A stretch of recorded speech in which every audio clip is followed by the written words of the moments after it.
सभी दर्शकों को नमस्कार, आदाब। आप देख रहे हैं जनमानस शेखावाटी न्यूज। माननीय प्रधानमंत्री आज जगह जगह अपने उद्बोधन में ये कहते हैं कि पढ़ेंगे तो हमारा देश प्रगति करेगा। तो मैं आज उनसे कहना चाहता हूं, उनसे मांग करना चाहता हूं कि कम से कम जो प्रथम व्यक्ति जिसने शिक्षा का अलग जगह है इस हिंदुस्तान में, उन्हें सर्वोच्च सम्मान भारत रत्न से सम्मानित किया जाना चाहिए कि नहीं किया जाना चाहिए। इसके लिए एक जोरदार तरीके से आप नारा लगाएंगे, महात्मा ज्योतिबा फुले, महात्मा ज्योतिबा फुले, महात्मा ज्योतिबा फुले। सम्मानित साथियों, ये महान समाज सुधारक अभियान के रूप में मैं सर्वप्रथम उस मांग हस्ताक्षर करूंगा और आप सब लोगों के बीच में ये एक मिशन के रूप में चलेगा। सम्मानित साथियों, आज इस मंच के माध्यम से आपको कहूंगा कि जिस दिन आपका भाई विधानसभा में बोलेगा, उसी दिन खेतड़ी के अंदर महात्मा ज्योतिबा फुले, मां सावित्रीबाई फुले म्यूजियम की नींव रखी जाएगी।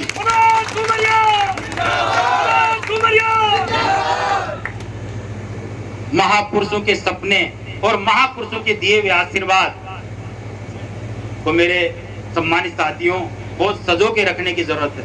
हमारे पास यही एक धरोहर है आने वाली पीढ़ियों को देने के लिए। अगर हमने म्यूजियम जैसी चीजों को, एक संग्रहालय को, हमने इनके अच्छे विचार और गुणों को संग्रहित कर दिया तो हम अपनी आने वाली पीढ़ियों को बहुत कुछ देके जाएंगे। और अन्यथा धीरे धीरे हमारा जो समाज है वो इस ओर अग्रसर हो रहा है कि इस मोबाइल के युग में न जाने कहीं हमारे महात्मा न खो जाएं। इसीलिए मैंने आपके बीच में घोषणा करी है कि महात्मा ज्योतिबा के नाम पे खेतड़ी के अंदर म्यूजियम होगा। सम्मानित साथियों, आप सब लोग बाबा साहब की जयंती में भी बढ़ चढ़ के भाग लें। हमारा एक छोटा सा प्यारा सा गांव पिटेरा का अंदर जो शांति नगर, श्यामपुरा पिटेरा, संतोष नगर में बाबा साहब की मूर्ति का अनावरण करने जा रहे हैं। कि आप सब याद करिए कि मैंने आपके बीच में कहा है कि हम हर साल खेतड़ी के किसी न किसी स्थान पे बाबा साहब की मूर्ति का अनावरण करेंगे और जो म्यूजियम बनेगा वहां हमारे इस फूले दंपति की स्टेचू भी साथ में लगाई जाएगी। और भविष्य में हम ये चीज लेके चलते हैं कि महात्मा जी ने जो हमें संदेश दिए हैं, इस संदेश को हमेशा, इस अलग को कभी बुझने नहीं देंगे, इस ज्योति को हमेशा जलाए रखेंगे। इन्हीं शब्दों के साथ आप सबको बाबा साहब की जयंती के लिए आमंत्रित भी करूंगा और ज्यादा संख्या में पहुंचे, संतोष नगर के कार्यक्रम को भी सफल बनाएं और ज्यादा से ज्यादा संख्या में इस जगह पे जो कार्यक्रम होगा उसके अंदर अच्छी प्रस्तुतियां दें, अपनी तरफ से उद्बोधन दें। जिस भाई को जैसा भी बोलना धीर नियुक्त करता है, मैं आपसे कहना चाहता हूं, चाहे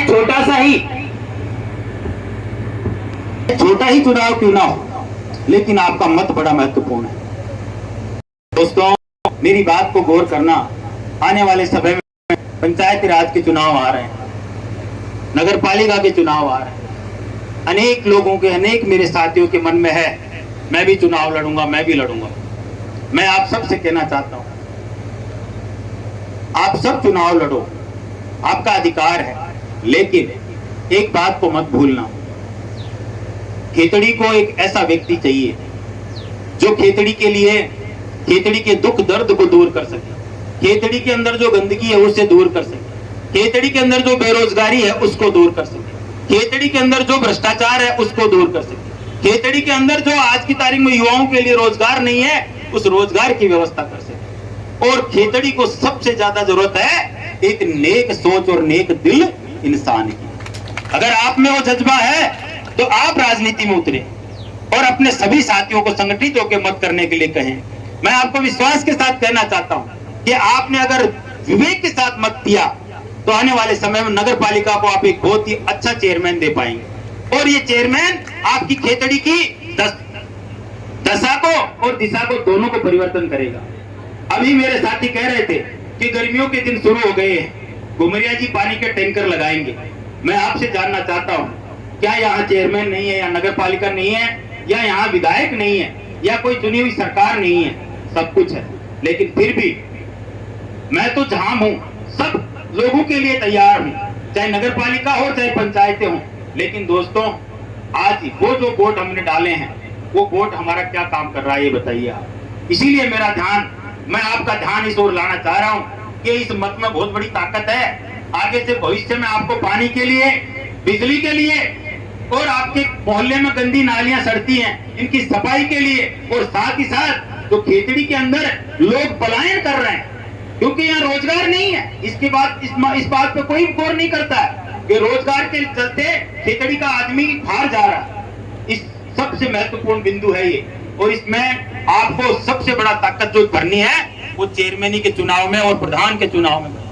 मैं आपको विश्वास के साथ कहना चाहता हूँ कि अपने क्षेत्र के अंदर लायक व्यक्तियों का चुनाव करो और भेदभाव तेरा मेरा छोड़ दो, आपसी मनमुटाव छोड़ दो और शानदार नेतृत्व को आगे लाओ। आपको स्वयं लगने लगेगा कि आप क्षेत्र के नेता हो, आप क्षेत्र के कर्णधार हो और खुद ही अपने फैसले खुद करते हो, और आप एक संगठित ताकत के रूप में इस खेतड़ी को उज्जवल भविष्य दे पाओगे। सम्मानित साथियों, आज चाहे हम लोग कितना भी प्रयास कर लें, अगर हमने अपने इस वोट की ताकत को नहीं समझा तो हम कभी सफल नहीं हो सकते। अगर हम इसी तरह से भावनाओं में बहते रहे और कोई भी भाई ये कहेगा कि अरे यार ये तो तेरी जाति का नहीं है, तुझे इसको वोट नहीं देना चाहिए, ये हमारे समाज का नहीं है, अरे यार इससे तो मेरा झगड़ा हो गया था, ये आदमी तो मेरे से उस समय उसने मुझे इस बात का लाभ नहीं दिया था। मैं आपसे कहना चाहता हूँ ये बहुत छोटे छोटे से मामूली से उद्देश्य है, एक बहुत बड़ा उद्देश्य, और उस उद्देश्य का नाम है खेतड़ी क्षेत्र का उज्जवल भविष्य, खेतड़ी के बच्चे का उज्जवल भविष्य और खेतड़ी के हर नागरिक का उज्जवल भविष्य। और उस उज्जवल भविष्य के लिए अपनी सारे छोटी मोटी लड़ाइयों को भूल जाओ और अपने आप को एक परोपकारी बना लो कि मुझे इतना बड़ा परोपकार करना है, इतना बड़ा बलिदान करना ही है कि हर हाल में हर क्षेत्र का जो नेता होगा, हर जगह का जो नेता होगा, चाहे वो पंच हो, सरपंच हो, चाहे वो डेलीगेट हो, चाहे वो प्रधान हो, चाहे चेयरमैन हो, एक व्यक्ति ऐसा चुन के लेके आऊंगा जो सर्व समाज को साथ लेके मेरे क्षेत्र के लिए काम करेगा।